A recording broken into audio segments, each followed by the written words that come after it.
Beautifully put, Jacob. All those dummies living in those mud huts obviously didn't have it correct.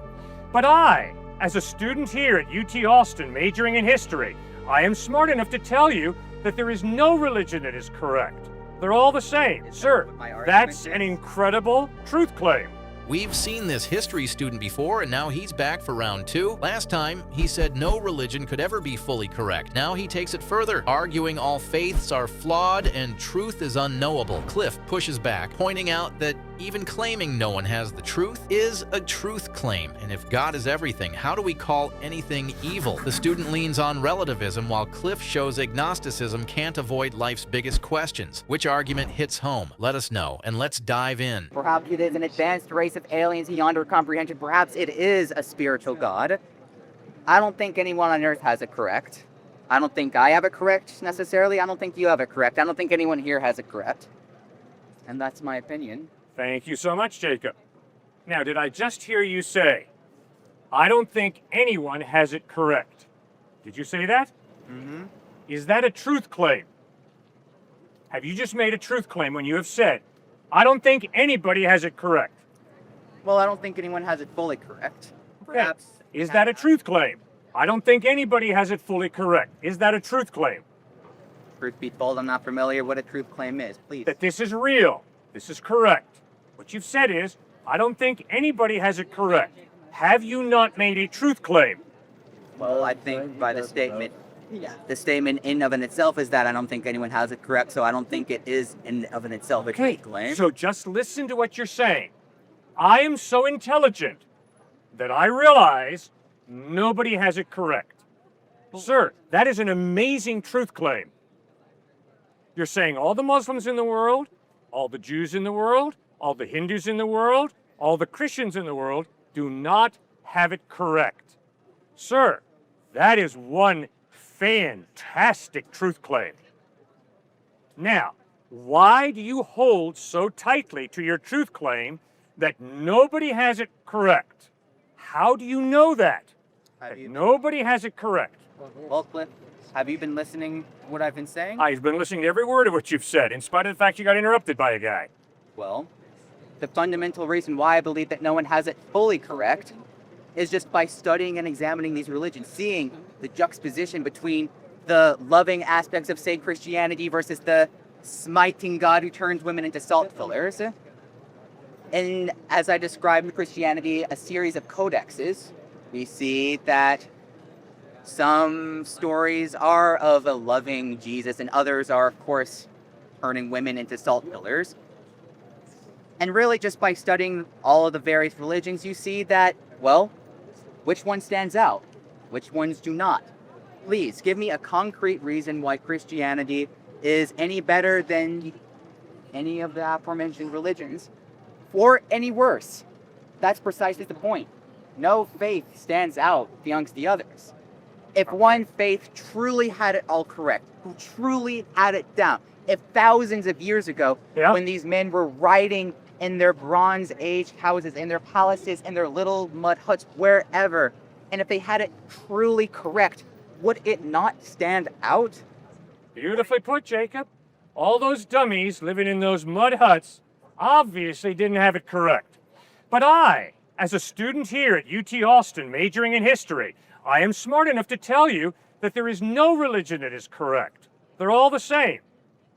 Sir, that's an incredible truth claim. All right? So my question to you is, why are you so convinced that all those dummies in those mud huts around the world are wrong, but you, as a history major at UT Austin, are correct? Why are you so confident of that, Jacob?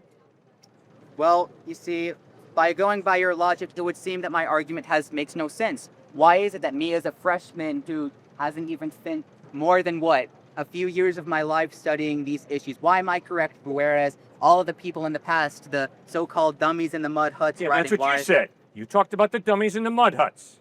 Did I call them dummies? No, you didn't say dummies. You said all those ignorant, basically, people in those mud huts. I'm not. He talked about people in mud huts. I talked about... Very clearly. I did. He did. Thank you, Jacob, for your honesty. Please, thank you. Please explain all to me those people in those mud huts who thought that way, obviously, I know they're wrong. Wow, have Jacob. different connotations around mud huts. Yeah, you said better mud believe huts, it. For a and I also UT said Austin student to talk about those people in mud huts, we got a problem. You and I have a real problem. You know, mud You are as a so construction elitist, it's material, scary. it is quite underrated. Mud is fantastic. It keeps Oh the yeah, cold Jacob, in that's and the what you hot meant, out. right? You meant all those sharp, intelligent folks who live in mud huts. Quite frankly, I meant it as a sign of admiration. Oh, As a sign of admiration. come on, Please, Jacob. Let me explain. I need to move on from the mud huts. Keep going. It's time for But to end on the issue of mud huts, I can see, yes, I did say it in a way that would indicate negative All right. connotation, and Thanks I for your honesty. apologize for. Man, I like your honesty. interpretation of Thank that. you. All right. Now, Jacob, please let me jump in. Okay. Let's be real clear. You're making a truth claim that all the religions of the world have it incorrect. That you are correct, that all religions are the same. That That God is not a is he, not God my is not a argument. she. You said God is not a he, a she, an it, a they. You said that God is everything. Here's my problem with that. If it is true that God is everything, that you're part of God and I'm part of God, why is it wrong for me to hit you? Why is it wrong for me to murder you? I'm just part of God, murdering part of God. Nothing wrong with that.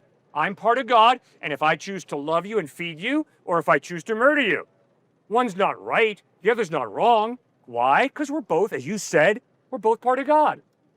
So what you do, you see, when you say everything is part of God, you wipe out the basis for being able to distinguish between justice and injustice, Did I good say and that? evil. Did I say that though? Did I? No, say you that did we're not all say part of that. God? You didn't say that. You didn't say. I didn't did say. not say we're that. all- but may I? No, I'm not finished. Okay. All right, I listened to you. Now, please respect me enough to listen to me, okay? Fair enough? You did not say that. I'm saying when anybody says, everything is part of God, you wipe out the basis for the understanding of the distinction between good and evil. Why? Adolf Hitler's part of God. Mother Teresa is part of God. You can't say that Hitler did evil and Mother Teresa did good. They're all part of God. That's my point. You said you were agnostic. Let me tell you why you can't be agnostic. Okay. You have to, I'm talking intellectually, you have to answer the question, why is human life valuable? You have no choice but to answer the question and live out, why is a human life valuable? Secondly, you have no option. You're going to have to answer the question, is there a purpose to life? Thirdly, you're going to have to answer the question, what ethics am I going to embrace, and why do I embrace the ethics I do? And fourthly, you're going to have to go to funerals, so you're going to have to ask the question, is there life after death or not? And you can't keep on saying, I don't know, I'm agnostic. I don't know, I'm agnostic. I don't know, I'm agnostic. Because you got to live your life. And you're going to have to treat a person as if they're valuable or as if they're a piece of dirt. You're going to have to treat a person as if there's a meaning and purpose to life or as if there's no meaning and purpose to life. You're going to have to treat a person understanding goodness and justice and compassion, or you're going to have to live your life and treat people as if there's no such thing as goodness, compassion, and justice. And guess what, bud? When you go to a funeral, you're going to have to ask the question, by gollies, is there anything after this thing? Or do we all head it to the dustbin? You have no option. And guess what, Jacob? You're a good thinker. So you know very well that you're not agnostic. You can't just keep on saying, I don't know, I don't know, I don't know. Because like it or not, life forces you, Jacob, to answer those basic 4 fundamental questions. Why is human life valuable? Why is my life valuable? Is there a meaning and purpose to life, or is there no meaning and purpose to life? What ethics am I going to embrace? And what's the evidence that the ethics I embrace, whatever they are true? And by gollies, what happens after death? Is there maybe life after death, or is that stupidity? You see why you cannot be agnostic? So then let's go through those questions one by one then, shall we? Number 1, is human life valuable? Yeah? I don't know. You see, I don't know if it's valuable. To me, it's valuable, but who am I? Who are you? Who are we? Good. Is But there a- why have you concluded that life is valuable? What's your evidence that life is valuable? Do I have evidence? I just have my own non-objective views. I think it's valuable just because that's how I contextualize. Good. But then what you have to acknowledge is, if tomorrow you conclude life is not that valuable, you're not wrong. It's just all a taste. Do you like broccoli or do you like spaghetti? Maybe today I like broccoli more, maybe tomorrow I like spaghetti more. It's all relative. So maybe you like to love people today, but if tomorrow you choose to hate people, nothing wrong with that. It's all just a choice. Precisely. Good. Good to talk with you, man. You're consistent.